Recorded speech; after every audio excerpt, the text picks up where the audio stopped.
I, like many others these days, have a particular interest in taking my chisel to the sediment of unremarkable multimedia detritus that covers the ground we walk on. And boy, is there a lot of it.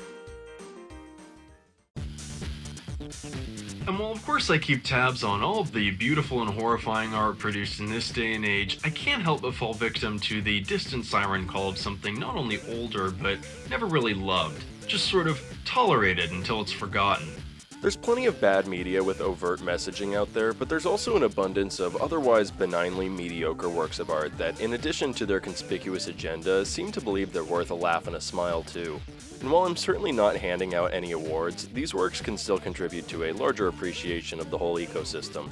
I don't want to ramble too much before I broach the topic of today's feature, but I feel like it's worth pulling back the curtain to expose at least some of my rationale in spending time talking about media produced by a fast food company.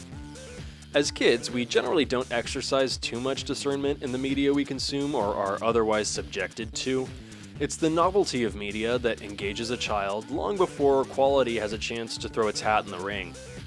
This is why so many times when people venture back to their childhood favorites, it falls short or feels different than we remember it.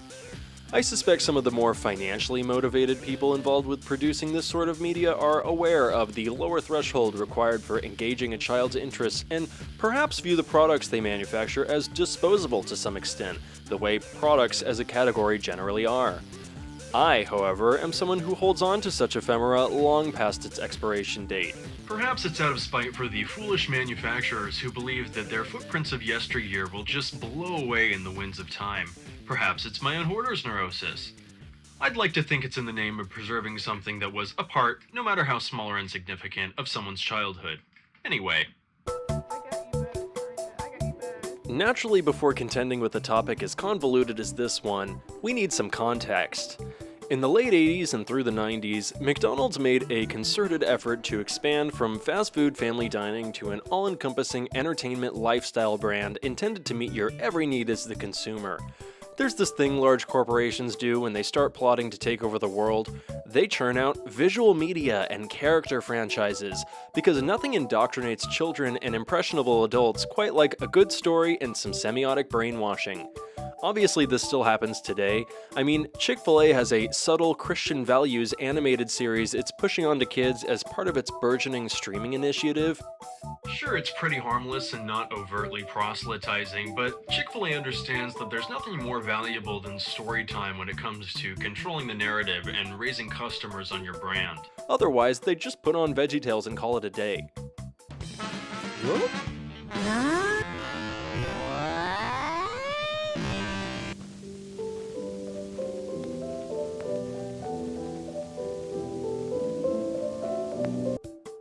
On the less sinister side of things, corporate patronage of the arts in the broadest sense of the term art is pretty commonplace and can actually be mutually beneficial when done tastefully.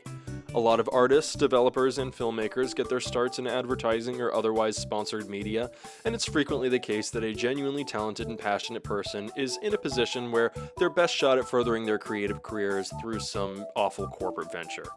Crispy chicken, fresh lettuce, 3 cheeses, fresh rice. In light of this ambition, some very unique opportunities were about to crop up for a lucky select few. As far as the corporation was concerned, by the late 80s, it would no longer suffice to simply stuff your mouth with hamburgers.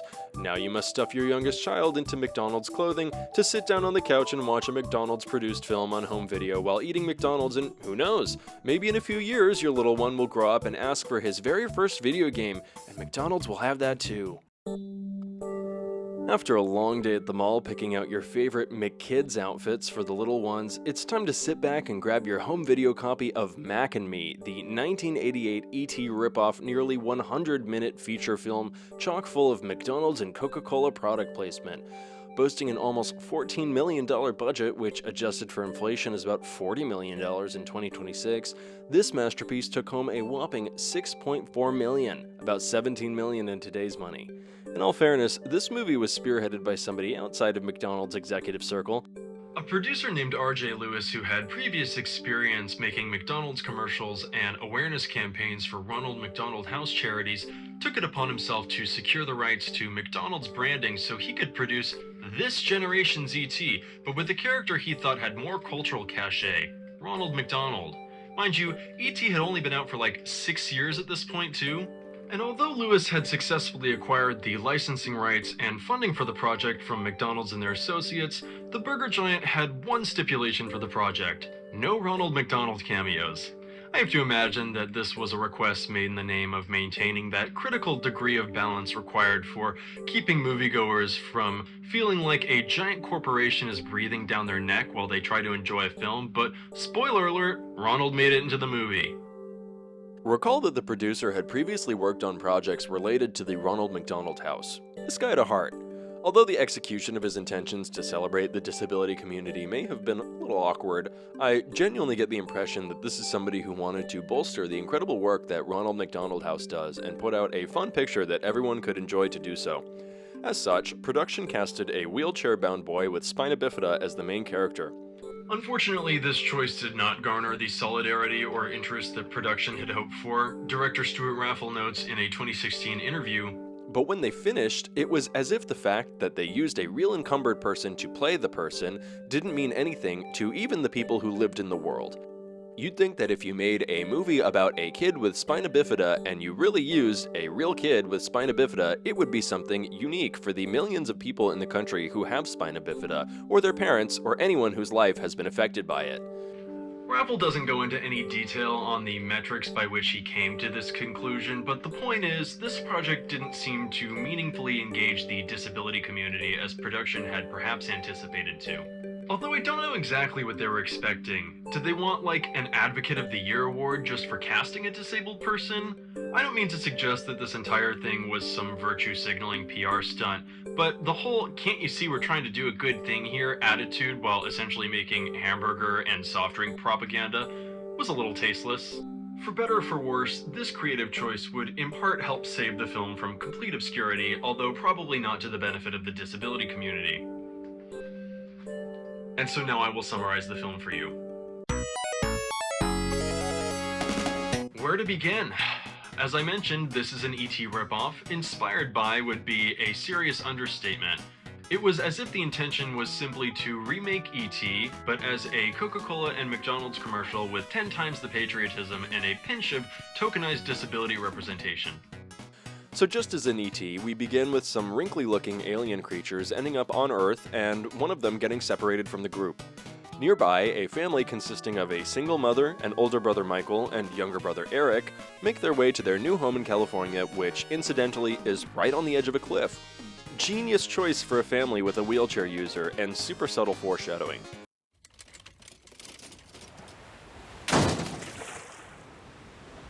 I'll take it. But wait, where's the little girl, you ask? She's there. She's just a neighbor instead of a sister. By the way, are you thinking about McDonald's yet? Or how about an ice-cold can of Coke? No? Don't worry, you will be. Somehow, our wayward alien stows away in the family car and makes it to the new house. Wait, hold up, pause. Insightful viewers may be wondering, are those Japanese subtitles? Why yes, they are, and I'm so glad you noticed. Don't worry, we'll get there soon. Hijinks ensue. Eric is certain he's seeing something, but he can't quite catch up to it. His curiosity gets the best of him, and Eric follows where he thinks the creature has gone, but he doesn't exercise too much judgment and is soon barreling down a hill and off the edge of a cliff into a pond below.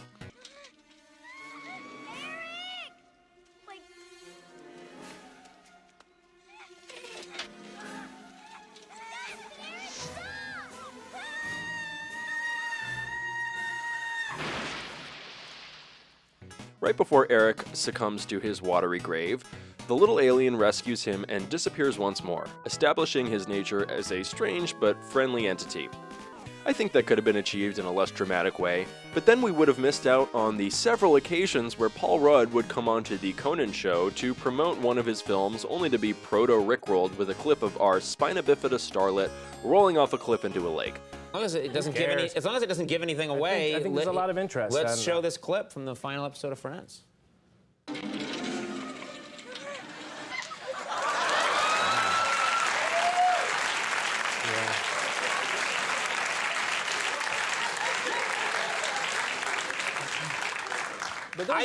I didn't see that coming, I have to say. Great disability representation, right? Oh, don't worry, it gets worse for Eric. Anyway, Now that the kids are certain of what they've seen, they resolve to capture their new strange neighbor, so naturally they suck him into a vacuum and this somehow convinces the alien that they're trustworthy. So he just sticks around the house after that. By the way, they've now named him Mac, standing for Mysterious Alien Creature, and totally not another convenient way to get you thinking about hamburgers. Mac needs help, the genius kids gather, and so just as our ET gang stuffs their little buddy into a Halloween costume, our Mac and Me trio smuggles Mac out in a disemboweled teddy bear to bring him to a over-the-top McDonald's birthday party. Kinda old for a teddy, isn't he? He's from Illinois. Sorry it took so long. That's okay. So, how do we do this? My wheelchair can fit back and I'll sit in front. Sounds good. And there's the man of the hour, Ronald McDonald, doing some magic tricks for kids. You know, if it weren't for the over-the-top dance-your-socks-off frenzy and several gratuitous wide shots of nothing but pure McDonald's ecstasy, I'd be less inclined to see this as overt marketing and more as just another plausible scenario for some kids to find themselves in 80s Southern California. If you didn't know, birthday parties were one of McDonald's big-ticket services during these years. I don't see any dancers or boomboxes, but these kids do look like they're having a pretty good time. I suspect, though, if a kid-sized teddy bear with loose skin and the eyes cut out started dancing on the counter, there might be some tears. Just my 2 cents. I guess the parents get bored or whatever and ditch their kids in the care of the teenagers, so with that out of the way, the gang gets in a van and makes a beeline for the desert. Eventually, they unite Mac with his family, who they happen to revive with more coke. These bigger aliens are even weirder than Mac, and the tallest one of the bunch has a lot of trouble keeping its hands to itself. The aliens get bored with their rescue team, naturally, and peel off to grab some more coke in a grocery store. Little do they know, this choice would lead to an explosion-filled shootout and the untimely demise of Eric. So now's a great time to bring up Japan. You see, in the American cut of the film, Eric simply perishes in a barrage of explosions far enough away from the camera that it's obvious he's been fatally injured, but not so graphic as to cause too much of a stir. This, executives must have speculated, wouldn't be exciting enough for the Japanese audience, which apparently had a higher tolerance for children experiencing violence. So in the Japanese cut, Eric is shot directly in the chest by a cop who made a little oopsie and discharged his firearm while stumbling down. This is the only scene in which the two versions differ, as far as I could tell. With a lifeless Eric surrounded by family, the aliens emerge from the blaze behind them, seemingly unscathed, to help Eric, I guess, because for some reason they have enough situational awareness to understand that it's time to stop screwing around and revive this child, but none of those decision-making skills were around when they started playing with a pistol in a grocery store 5 minutes earlier. So they hold hands and sing Kumbaya and Eric comes back to life. And as things come to a close, we focus in on the film's secret third agenda after being a McDonald's commercial and an ET ripoff. That's right, this whole time it was actually pro-legal immigration and assimilation propaganda. Gathered in a very grand courthouse, our alien family, now dressed head to toe in McKids drip, are being granted American citizenship after pledging their loyalty to the flag.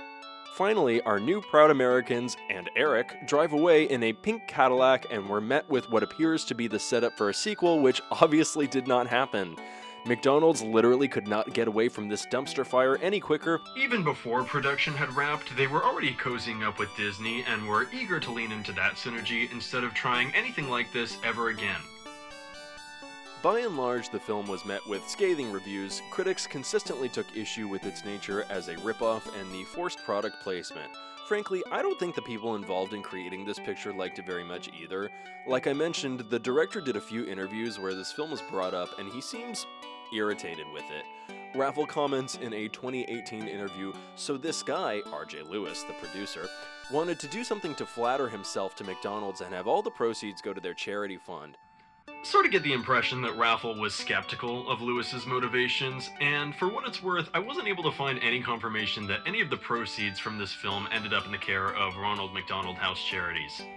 In any case, Mac and Me has now found its home in the hearts of many as a cult classic. Here are some of my favorite Letterboxd reviews. User Matt comments, "Spielberg is amazing, but even he has misses every now and then. 0.5 stars. User Vance writes, "My friends and I would have killed Mac and his family with hammers." 5 stars.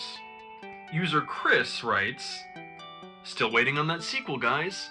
5 stars. User Tyler comments, "You know what, Ronald? I think I'm just gonna go to Wendy's instead." 1 star. User William comments in reference to Eric's revival by the aliens, "They didn't fix his legs." 3 stars. In the wake of this colossal failure, McDonald's did not attempt feature-length live-action cinema again, instead partnering with animation firm Deke in 1990 to release the 24-minute home video special titled The Adventures of Ronald McDonald, McTreasure Island. Remember what I said about churning out character franchises and visual media?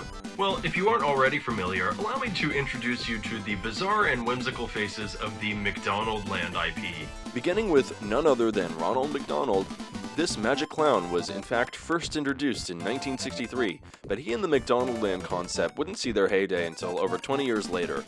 The Hamburglar is pretty straightforward. He burgles ham, burgers. Grimace is certainly no stranger to fame. I gotta be honest, I can't get a beat on you, man.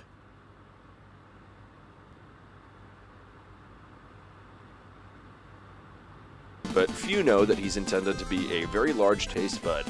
The only other characters that I care about or matter at all are Birdie and Sunday. A little aside on Birdie.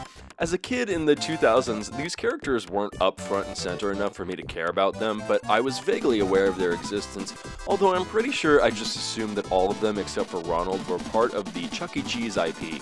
Almost certainly because Birdie and Helen Henny look meaningfully similar. Like, I'm not trying to start anything here, but from what I can tell, Helen Henny actually came first. Anyway, if you've never heard of Sunday, don't worry, we'll get there, and I promise you'll never forget him. But before we delve into the McDonald Land animated features of the early 90s, it's time to go back to Japan. Remember at the beginning of the video I mentioned a McDonald's video game? Well, a year before moviegoers in Japan were dazzled by Ronald McDonald on the big screen in Mac and Me, our friends in the Far East had the high privilege of being the first market to have access to a full-fledged McDonald's video game. Developed in 1987 and released in 1988 on the Famicom, Donaru Dorando was a relatively straightforward platformer that at first glance was clearly part of the ongoing effort to bolster the presence of McDonald Land IP in Japan. The reason the game was titled Donald Land and not Ronald Land is because in Japan, the magical clown's name is actually Donarudo Makudonarudo. The official rationale McDonald's Japan cites is the relative ease of pronunciation, but I think that's odd considering do and do are entirely distinct sounds in Japanese. Others speculate the choice was made to distinguish him from real historical figure Ranald McDonald, the gentleman credited with being the first native English speaker to teach English in Japan. Whatever the case, Donald embarks on the harrowing journey of rescuing his McDonald Land pals who have been abducted and brainwashed. While personally I really enjoy this game's entire vibe, the visual assets are at times at odds with the joyful whimsy of McDonald's. There are a number of disquieting foes, and at one point I even see similarities to the body horror of everyone's favorite walking simulator, Yume Nikki. Light horror elements aside, I think this game was actually executed quite well. I have no idea how well it performed commercially, as so many of the web pages discussing it are entirely defunct.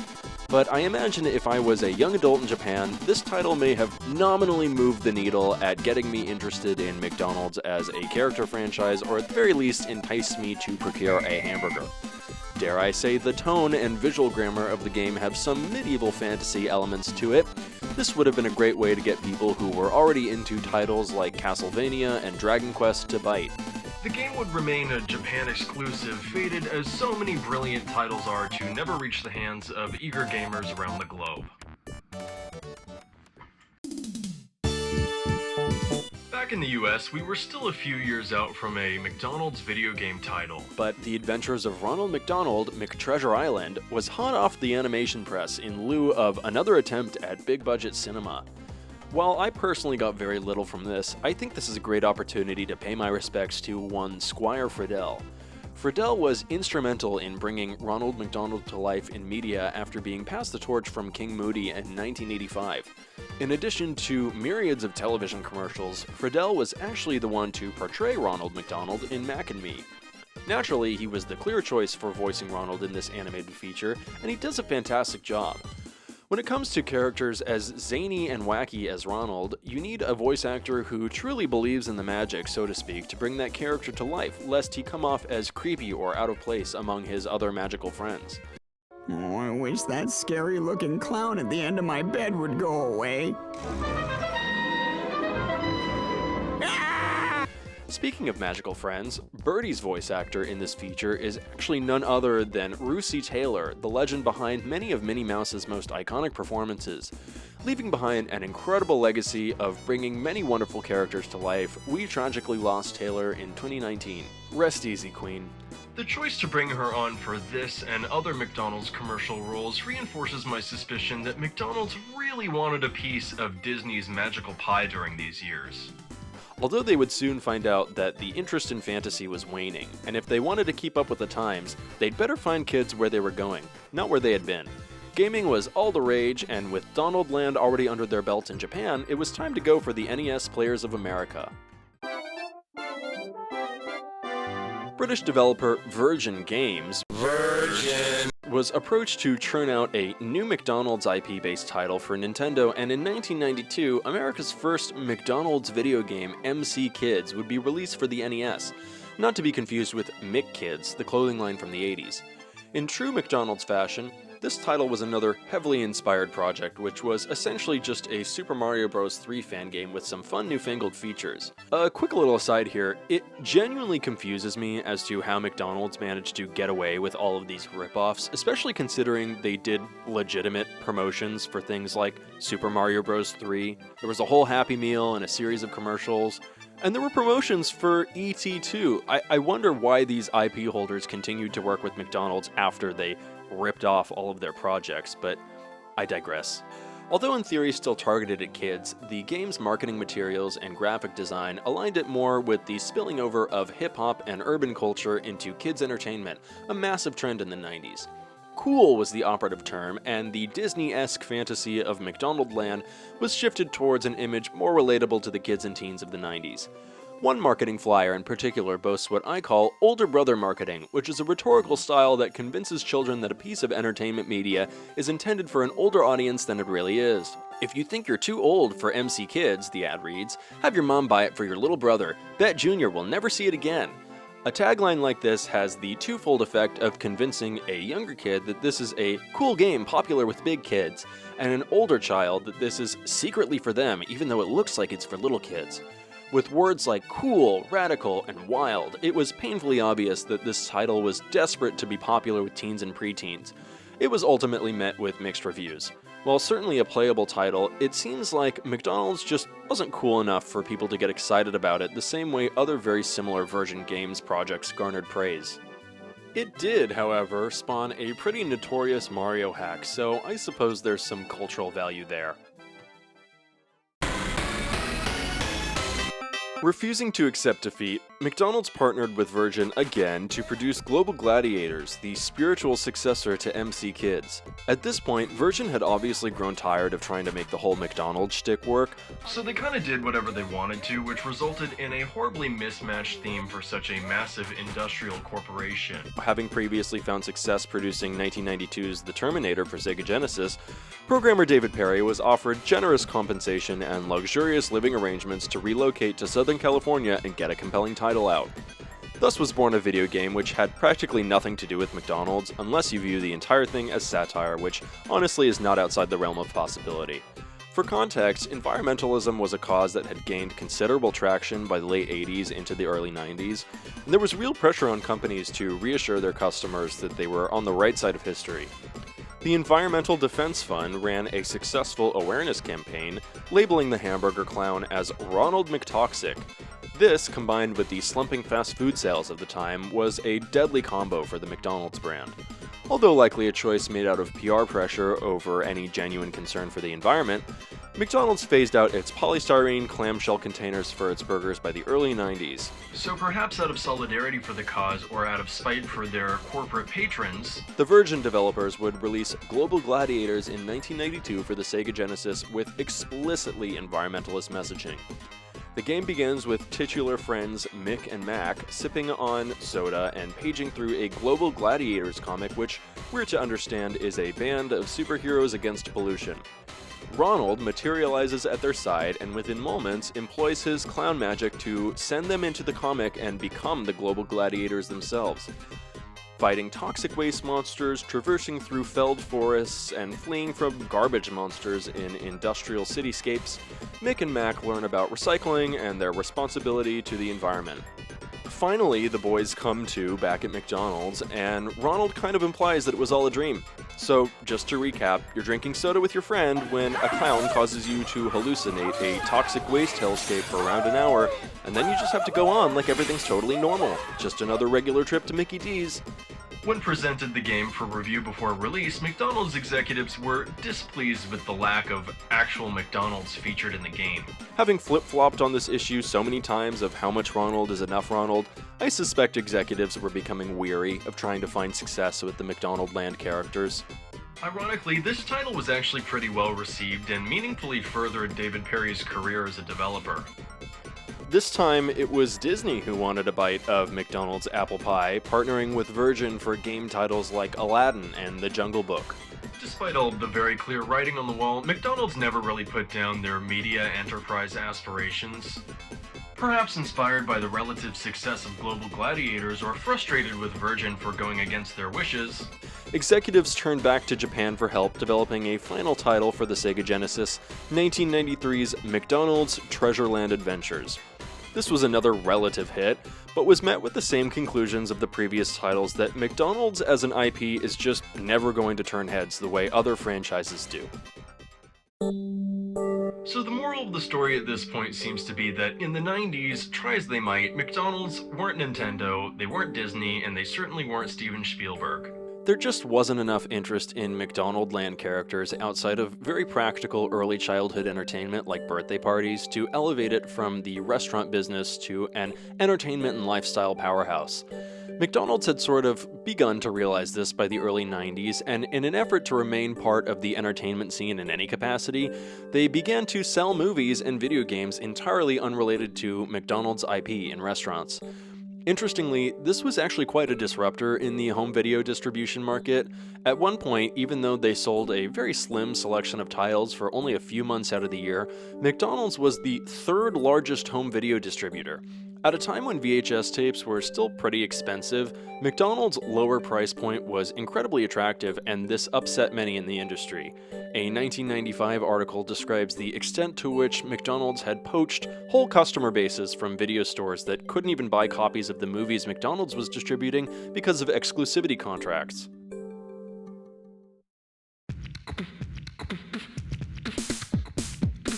And yet the story continues, once again trying to capitalize off of something more successful than its own IP. McDonald's made another venture into animation media with the Rugrats copycat, The Wacky Adventures of Ronald McDonald.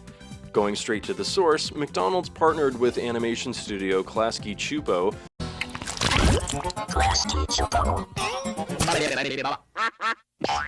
who had been behind hits like The Rugrats and The Wild Thornberrys. Blending live action with animation, this series of 6 40-minute direct-to-home video projects was offered alongside treats at McDonald's restaurants and is said to have been popular enough to frequently run out of stock. I revere Klasky Csupo for their instrumental role in Nicktoons, but the lack of diversity in art style and narrow range of character personalities made the Wacky Adventures leave me with little more than a desire to turn it off and watch the Rugrats instead. That said, I do commend them for their mixed media approach. It was pretty ballsy to try to recreate Sunday's illustrated design in live-action costume puppeteering. I mean, his mouth just looks horrifying. There's a reason why animated characters rarely appear in the front view, and it's because it looks bad. There's actually quite a few voice acting goats on this project as well. Christine Cavanaugh, who everyone knows from Rugrats' Chucky Finster, voices Birdie. Sunday is voiced by D. Bradley Baker, who does Klaus on American Dad. Tom Kenny of SpongeBob and Adventure Time fame has a credit. My personal favorite is Pamela Adlon as one of the McNuggets, who not only has King of the Hill's Bobby on her resume, but also lended her voice to the iconic Pajama Sam. Speaking of the McNuggets, my only major critique of the show's character design, aside from being a little too homogenous with Klasky Csupo's style, is that the McNuggets are kind of unsettling to think about. It's like a literal McNugget, but with a beak, which feels kind of morbid. Like, I don't necessarily want my food anthropomorphized as the actual animal it comes from, if that makes any sense. While obviously not a complete death sentence for the IP, this was sort of their swan song, and the whole McDonald Land gang had decidedly peaked. Other plans for the characters were drafted up, like real-life collaborations with celebrities, but these all fell through. An arm wrestle between proponents of McDonald Land and those more on board with the I'm Loving It campaigns was settled, and the characters were put on the back burner indefinitely outside of use for things like play place graphics and other unremarkable spots.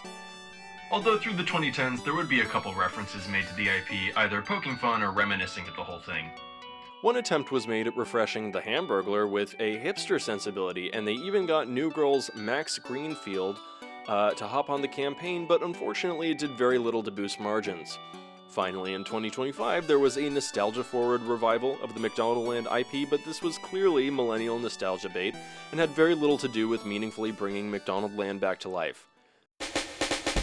These days, McDonald Land serves either as a throwback or the butt of a weird joke a la Grimace Egg.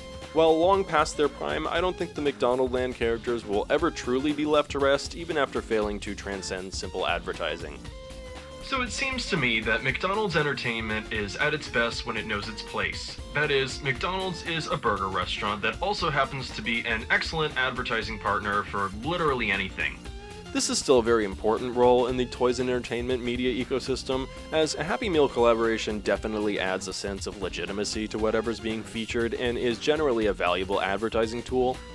Finally, regardless of how mediocre or corporate greed-pilled they are, the media I've covered today deserve to, at the very least, be preserved, if not revisited and critiqued. There's also a lesson here about media literacy and understanding when you're being advertised to and what values a particular piece of media is trying to instill in the viewer. Brainwashing aside, these kinds of productions can also be the everyday bread and butter for a talent that you know and love. Unfortunately, not everyone has the privilege of being part of a purely artistic endeavor that consistently pays the bills. There's plenty more I could say on final thoughts, but I think it's more valuable for you to come to your own conclusions on how you feel about this media. I hope I haven't come off too strongly. It's not really my intention to speak from a place of authority with any of this. I'm just a guy who's motivated by personal interest to reminisce about the culture to anyone who will listen. Thanks for watching.